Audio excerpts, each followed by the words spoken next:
Welcome to The Breach Show, featuring sharp analysis on politics and social movements in Canada. I'm your host, Desmond Cole. The race to choose a new leader for the federal New Democratic Party, the NDP, is now underway. 5 candidates have been approved so far, and they're making their pitches to members and to people that they hope to sign up during the March 2026 convention. Today, we're going to talk about the candidates, about their visions for a party that lost a lot of ground in the last election, and about the campaign teams that they've assembled to contest the leadership. And to do that, I am joined today by Martin Lukacs, the managing editor of The Breach. Hey, Martin. Hey, Desmond. So we're just over a month into this race now, and on this program, we have talked a lot about the connection between politics, like capital P, party politics, and our social movements in this country. So, Martin, what do you think that this race means for left-wing movements in Canada? I think the question that has been foremost in my mind is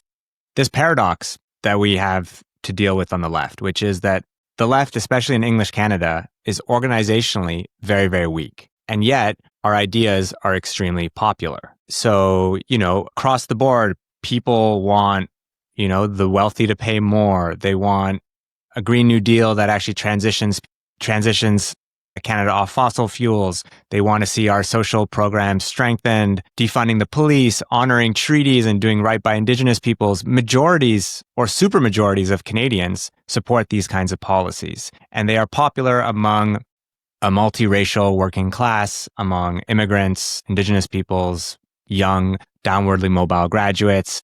While we've had several, really vital and vibrant movements emerge in this country, in our generation, whether it's Idle No More or Black Lives Matter or the student movement, they're often a flash in the pan. The labor movement as well has been showing signs of increasing militancy, but it's still mostly fighting defensive battles. And so we have this potential social majority for these progressive ideas, but they, I think, need to be organized into a political majority, one that actually sees itself as connected, has a common adversary, and can actually build the kind of collective power and strength that we need to win these transformations in society. And part of the problem that we have, besides the, lack of unified strength among social movements, is that we don't have a political vehicle to advance that project. And the question is, can the NDP be that vehicle? I'm not certain, but I think that experiment needs to be undertaken. And I think too many of us kind of have like a moral approach to politics. They want the NDP to be a perfect reflection and expression of their politics. But the thing is, we don't need to write Valentines to the NDP. The NDP is an institution. It's a site of struggle through which we might be able to advance some of our causes and some of our politics. And we can't just snap our fingers and manifest the perfect vehicle, especially electorally. But I do think we can fight to transform it. And a leadership race is a chance to do that. And these chances really come around once in a decade, sometimes once in a generation. Parties that are as top down as the NDP can only really, I think, be transformed from the top down and then opened up to social movements. And so I think we have a moment now where we could potentially turn the party into a lever of popular political mobilizations, a party that champions the causes of social movements and actually offers a more distinctly radical governmental perspective on change. And I think there's a real urgency to the task because we have a rightward racing government in Mark Carney that will do nothing really, I think, to transform the daily economic crisis that people are living in this country. And so if we can't mount a left populist alternative via the NDP, I do think that the forces that will benefit will be the right in Pierre Poilievre. And I think that will ensure a very, dangerous and disastrous next few years for Canada. I think you make an interesting point about people wanting a political party to be perfect or at least ideal, right? Before they decide that they're going to get themselves involved. I've definitely seen that and experienced it a lot in my life too. But I think the other factor is that people like being invited into something and welcomed into something. And I think the challenge for political engagement in this way is that people just don't feel like they're welcomed or invited to be parts of these big political institutions. And I'm talking about all political parties and a lot of our big institutions generally in Canada. The mentality that you're talking about is a lot more about, seizing an opportunity that is there within a political party rather than waiting to be invited in. And I think that that's counterintuitive to a lot of people. But I take your point about it's never going to be perfect. We have to make it, what we want it to be. Certainly the NDP in the last, few decades has, far from offering an invitation to the left and social movements, it's done the opposite. It's gone out of its way to alienate movements. It's been part of this, long-term transformation of the party into one that's focused on, the personality of the leader, focused on, an air war, focused on trying to moderate its politics, chasing this shifting mirage of the political center. And what it has meant is that the NDP in its current state, both federally and provincially, is almost entirely cut off from the energy, the ambition, the politics of social movements, which to my mind are always the driving force of transformation in this country. Okay, when we last talked about the NDP race in the summer and we were looking forward to the moment that we're in now, the leadership of the party was deciding what the rules of this campaign were going to be.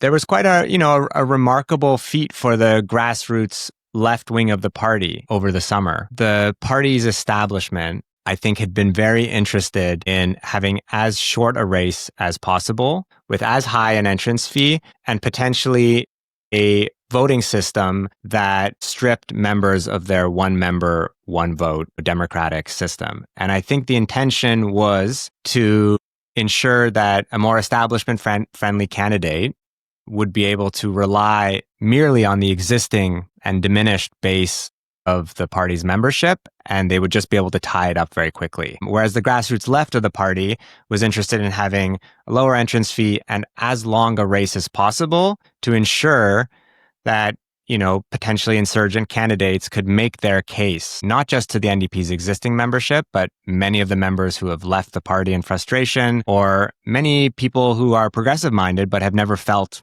a potential home in the NDP. And remarkably, the Federal Council, which is the main governance body of the NDP, defied the wishes of the establishment. Usually, they have acted as nothing more than a rubber stamp. But in this case, the Federal Council got organized, and they actually won a really important initial victory, which was to ensure that this race would actually extend over 5-6 months. So instead of wrapping up around September, October, November, it's going to be continuing until the end of March, which I think gives members and Canadians more broadly a chance to really take a close look and understand what the stakes are of this race and what the different distinct options are. Okay, now we want to talk about the candidates, obviously, but before we do that, before we go further in this conversation, our audience should know, Martin, that you are not a neutral observer in this leadership race. So before we talk about the candidates, why don't you tell us about that? Definitely. I'm not just an observer, I'm very much a participant in this case, and it's important to put that on the table. I've known Avi Lewis, one of the candidates, for more than a decade. We've worked together on documentary films like This Changes Everything, the LEAP Manifesto, and I've become one of his political advisors, and I am excited about him running. As for how that impacts the work that we do at The Breach,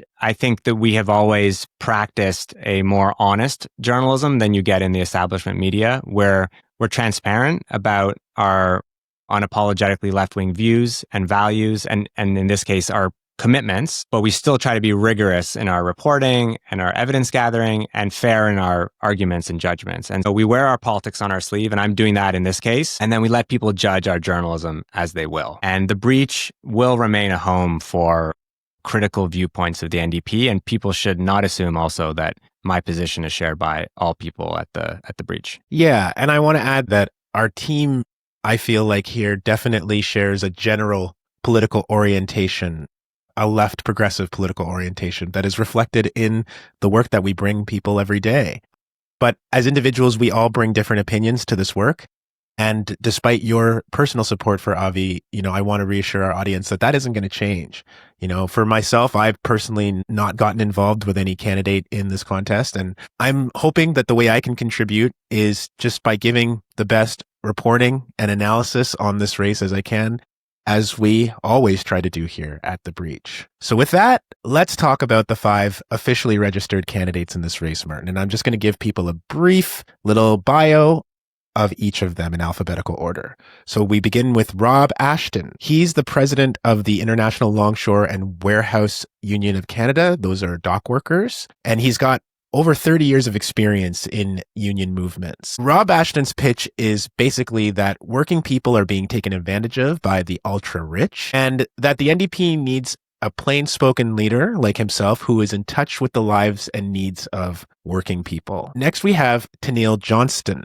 She is a city councillor in Campbell River, British Columbia, a social worker, and the director of a provincial First Nations health authority. And Johnston also happens to be the first person from a First Nation to run for the federal NDP leadership.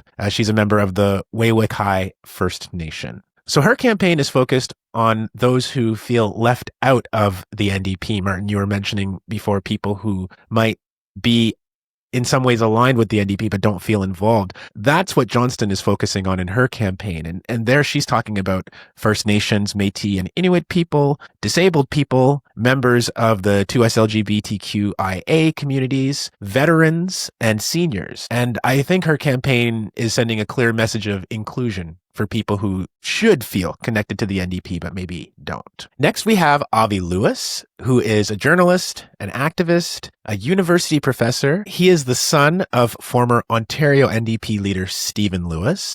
He's also the grandson of former federal NDP leader, David Lewis. Avi Lewis's message in this race is a decidedly populist one. It's basically that the economy is working well for the corporate class and against the interests of working people, and he would like to change that. Next, we have Heather McPherson. Heather McPherson is a New Democrat member of Parliament for Edmonton Strathcona. She's been in that role since 2019, and she's also the former executive director of an international development agency. And if people know of Heather McPherson already, it's probably because she was a loud voice within the NDP advocating for Palestinian solidarity and an end to the siege on Gaza by Israel. Her main message in her campaign seems to be that the NDP needs to be a bigger, broader tent, and that its current messaging is sometimes alienating for ordinary Canadians. So she's presenting herself as a kind of uniting figure to expand the reach of the NDP. And then finally, we have Tony McQuail. Tony McQuail is a farmer,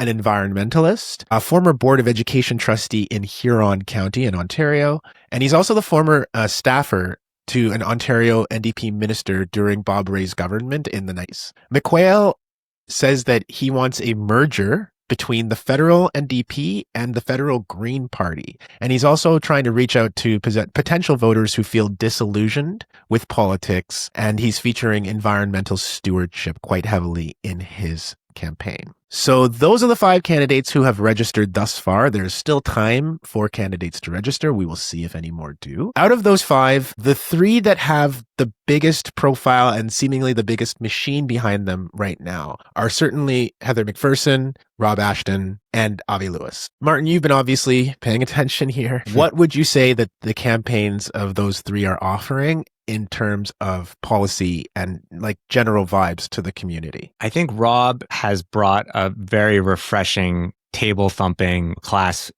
war spirit, which we desperately need in our politics in this country. And he's been crystal clear about how whether it's liberals or Tories, it's the same old story. They take turns screwing people over and serving their corporate masters. That has excited a lot of people. I do think that he has, at the same time, avoided any clear articulation of policy positions, going so far as to avoid questions around, more contentious issues like pipelines. He has said that those are, policies or issues that he will defer to the caucus on. Okay, so next we have Heather McPherson, the MP from Edmonton Strathcona, who is perceived, I think, fairly by many to be the front runner in this race. She has the most political experience in terms of like capital P, as I like to call it, politics. She's been an MP for 3 terms now. And as I mentioned before, a loud voice advocating against the Israeli siege on Gaza. And it's clear that her argument shapes up to be, I'm ready to do this job right now. I have the experience. I've been doing the work. And so in a party that has basically been reduced down to almost a handful of actual caucus members, Heather McPherson, is kind of, I survived. I'm ready to help rebuild this party. And I know what it takes because basically, I'm still here after a really devastating election in the spring. Yeah, I think Heather has been an incredibly principled and outspoken voice on Palestine. And I think she has played an important role in shifting the NDP from its previously quite tepid support for Palestinian liberation. Besides that, she has often been true to her Alberta NDP roots. And the Alberta NDP is a far more centrist political formation than even the federal NDP. When Heather was first elected in 2019 and the battle over the Trans Mountain Pipeline expansion was underway, she was the only caucus member supportive of it. And even more than that, she initially floated the idea of serving in the Liberal cabinet, an indication of the political and ideological overlap that exists between Alberta NDPers and Liberals. So, and my sense is that much like Rob Ashton, her initial campaign launch has been really focused on the vibes rather than the policies. And I think it's fair to say, Martin, for all of these candidates, that it's very early on in the game. So we're hoping to hear more concrete proposals from all of them and asking them more explicitly about specifically what they want to do. Let's move on to Avi Lewis, whose obviously campaign you know very well. He launched in Toronto recently, and he was a little more explicit about some of the specific kinds of proposals and directions that he has for the party. So let's start there. Yeah, I think what we've heard from Avi has been a more clear-cut diagnosis of the problems we face in Canada. There are a lot of overlaps, I think, between him and Rob in terms of naming very clearly the corporate culprits that have rigged the economy in the interests of the rich and powerful. I do think both of those approaches will do far more to undercut the appeal of a Pierre Poilievre's fake worker-friendly charade that, he's ridden so successfully to very high poll numbers up until, Donald Trump threw a major curveball at Canada. So I think what sets Avi apart is that he's also already rolling out bold policy options that connect with where a lot of people are. And I think one thing that really distinguishes him is that there is a clearer articulation that the kind of transformational changes that we need will only happen through mass mobilizing and organizing. Now, I would say that the challenge for Lewis in trying to win over support is that, people want you to walk the talk. He has lost 2 consecutive attempts at becoming a New Democrat member of parliament. And in the last election this spring, he came 3rd behind a Liberal and a Conservative. And so I think the obvious question that a lot of people are going to have when you talk about organizing and bringing people in is, can you really do this, Avi Lewis, when you've tried to do it locally in British Columbia and Vancouver Centre and you haven't been able to get there twice? Yeah, that's a legitimate concern and criticism. And I do think it takes on a different light when you realize that the 2 ridings that he ran in were extremely hostile territory for the NDP. They've never in their history been won by the NDP. Jack Layton had also lost twice in his attempts to run federally before he became leader. So when he ran for leader, he didn't have a seat. In fact, he didn't even have any support within the NDP caucus, apart from Libby Davies and Sven Robinson. So a lot of the the criticisms that are being levied at Avi are the same ones we heard at Jack? Like, can Jack actually win? And then, of course, Jack became an incredibly popular leader. Jagmeet Singh also didn't have a seat when he first became the leader of the New Democrats as well. That's true. And there's our current prime minister, Mark Carney, who, of course, never had a seat and just came in on the manufactured media narrative about him being our savior. And look how that's gone so far.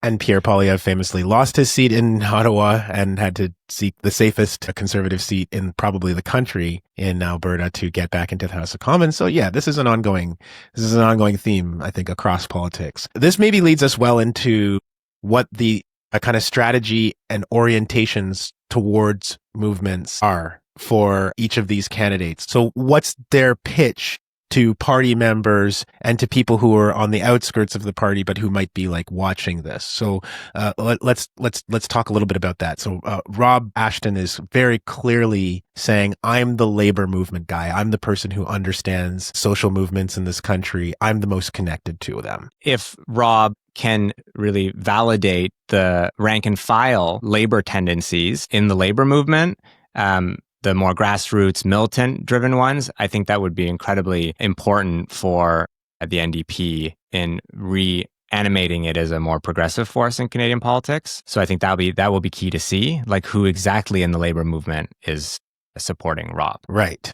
Now, Avi Lewis, by contrast, I think is making a more decided pitch outside of the traditional membership of the party on the left, saying that the party needs to grow. We're hearing that from several candidates who are saying, there are people who probably should be part of the party who are not right now. Avi Lewis is definitely trying to go after those people, to go after people in movements and to say, this is the party for you. I think is an attempt to reposition the NDP as part of a common front of social movements in this country. This past fall, in response to Mark Carney's shock doctrine attacks on everything from Indigenous people's rights to our climate commitments to, the obscene amounts of military spending he's pledging. We've started to see, I think, a new era of social movements trying to interconnect and knit together their struggles. And I think if this conception of the NDP as a partner to social movements can move beyond just theory into actual practice, it would be a tremendous contribution to the interests of the broader left in this country. And then we have Heather McPherson, who's, I think, making the most clear pitch to the existing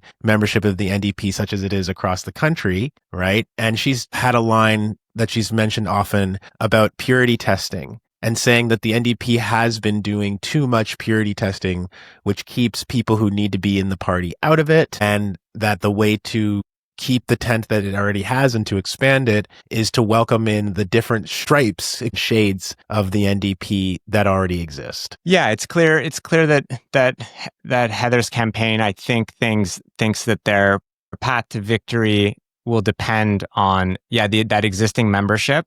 I think potentially also the more liberal leaning membership that Nenshi, the current leader of the Alberta NDP, signed up in his own leadership race. Yeah, Naheed Nenshi, that's right. Yeah. Naheed Nenshi, that's it. Yeah. And yeah, I do think that we've heard a lot about purity tests. That this notion that Heather's NDP will not impose purity tests on party members. And I do think it's worth dissecting that term, because it is a term that really was innovated by the corporate Democratic establishment in the US and elite liberal media there. And the history of its use has been very clear. It's been used to chastise and attack the left and pressure people into supporting more centrist or even right-wing politics. Barack Obama was one of the first to use that term in his own attacks on a multiracial, anti-racist left, which he called an obsessive ideological fanaticism that was going to set up the Democratic Party for failure. We saw it with Hillary Clinton, who, when Bernie Sanders suggested that politicians shouldn't take corporate donations.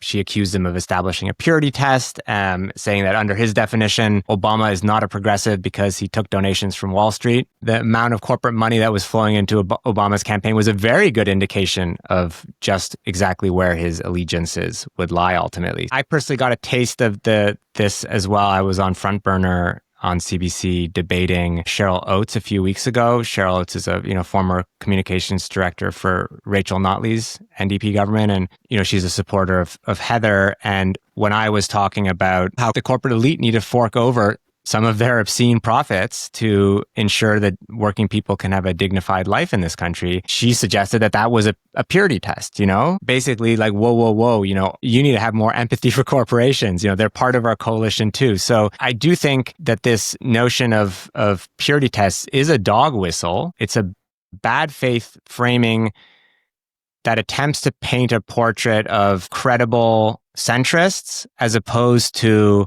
inward-looking leftists who are demanding ideological purity. And I think ultimately it's an attempt to defend more status quo politics. And people like Leah Gazan have come out already, criticizing this notion. And that's Leah Gazan, of course, the MP for Winnipeg Centre, one of, the other remaining handful of NDP members of parliament who survived this big purge of the last election, who you just mentioned. Before we end this episode, Martin, there is another person who is not yet officially a candidate for the NDP leadership. We're waiting to see if they will ever become an official candidate, but has been making a lot of noise, especially online, with a very strange pseudo-campaign, I'm going to call it. And that is Yves Engler. Yves Engler is a Montrealer. He is the author of many, many books. He's been an activist for many years. And he's also a journalist who's made himself well known in online circles by going to places where members of parliament and other important public officials are and holding a microphone up to their faces and challenging them about things.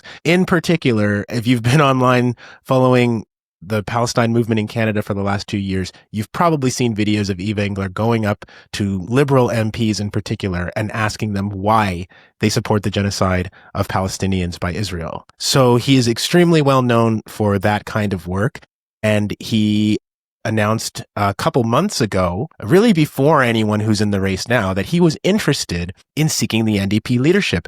And certainly he has frequently represented himself as kind of already part of the race and as somebody who is actively contesting to become the leader of the federal NDP. There's just one problem, though, which is that he has not submitted his nomination. And this has been a big controversy because Yves Engler has been suggesting the party actually hasn't accepted my nomination yet. So the CEO of this leadership contest, who is Eric Hebert-Daly, has come out recently to the media, and he has clarified exactly what Yves Engler's status is within the race. And I want to read his words for you.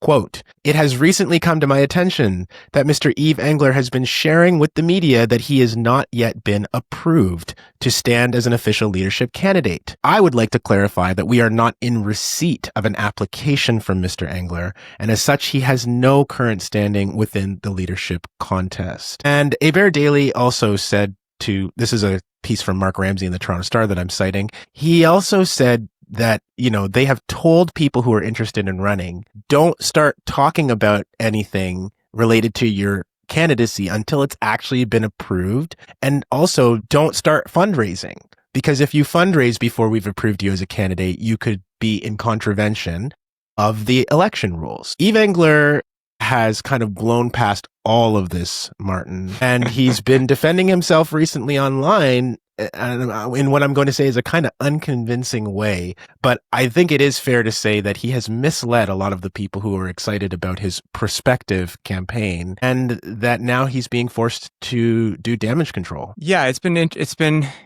interesting to watch his quote unquote campaign unfold. The way the leadership rules are set up, and as a political party, the NDP gets to make these rules on their own. If you want to be a leadership candidate, you have to abide by them, as all other leadership candidates do. And one of the rules is that you have to fundraise through party forms. And those party forms are regulated by Elections Canada. We have regulations in this country for a very good reason when it comes to party financing, because unlike in the States where there are mountains of corporate money that flows into political parties, that's not possible in this country.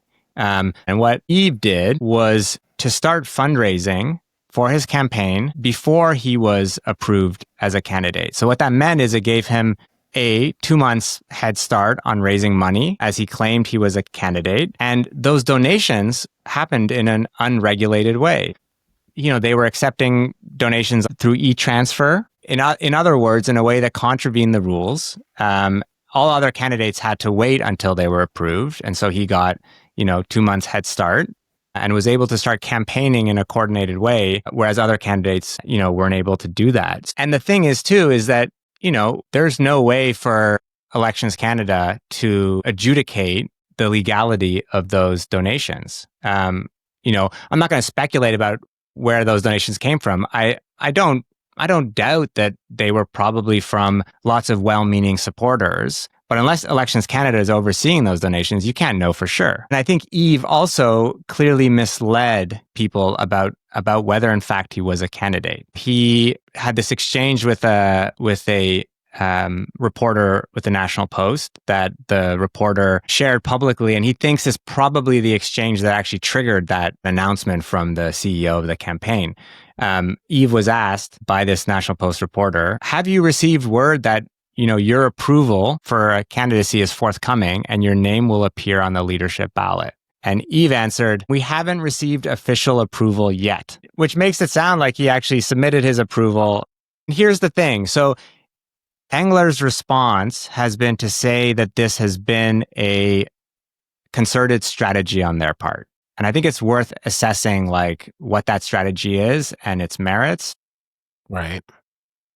I think it's clear that he did mislead people, and he hasn't submitted his candidacy, and so he couldn't therefore be approved. But he was saying that they are delaying their application form because they're worried that the party will not vet them. And that's true. That is a concern for any left-wing candidate with the history that the party has, especially under Mulcair, but even to some extent under Jagmeet Singh, where they did not approve for candidacy candidates that have been really outspoken on Palestine. It is a legitimate concern. But that being said, if that was the case, then you shouldn't simultaneously be fundraising and misleading people into thinking you're a candidate, taking their money with the knowledge that if you were to become a candidate, all those people would have to have their money returned, and they would have to properly and legally redonate that money through Elections Canada portals. So let's say hypothetically he puts his papers in for approval in January, as he says he's going to do, and then gets approved. Is he going to return the $85,000 to people?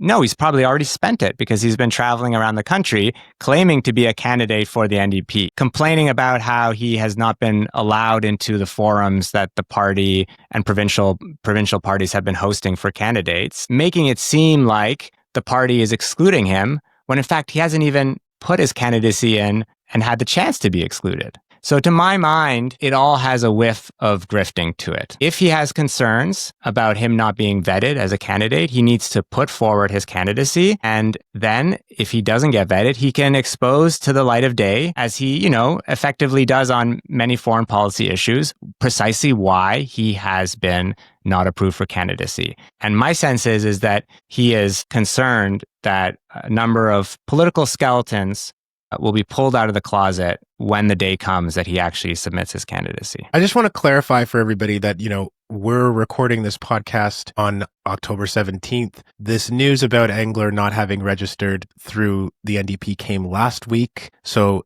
it's possible that during that interim period, he has submitted. As you said, Martin, he tells us he wants to submit in January. He was very clear when he was interviewed by the National Post that basically, I'm going to submit my candidacy when I'm good and ready, which I think is just such an awful thing to say after you've really led people to believe that you've already done so. But there's a bigger point that I want to make here too, which is that I mentioned how much advocacy Yves Engler has been doing about the Palestine solidarity movement in this country. Obviously, that's something that we at The Breach care about a lot. And he, I think, is to be commended in many ways for the visibility that he's helped to bring to that issue. At the same time, I see a lot of people, particularly young people, who have really become interested in the idea of an Yves Engler candidacy for that exact reason, because they care about Palestine, because maybe even their entry into politics in this country has been through advocacy for Palestine. And I think the real betrayal to me about what Yves Engler has done here is that it is a potentially disillusioning force for people who were like, maybe he's going to bring that to the NDP.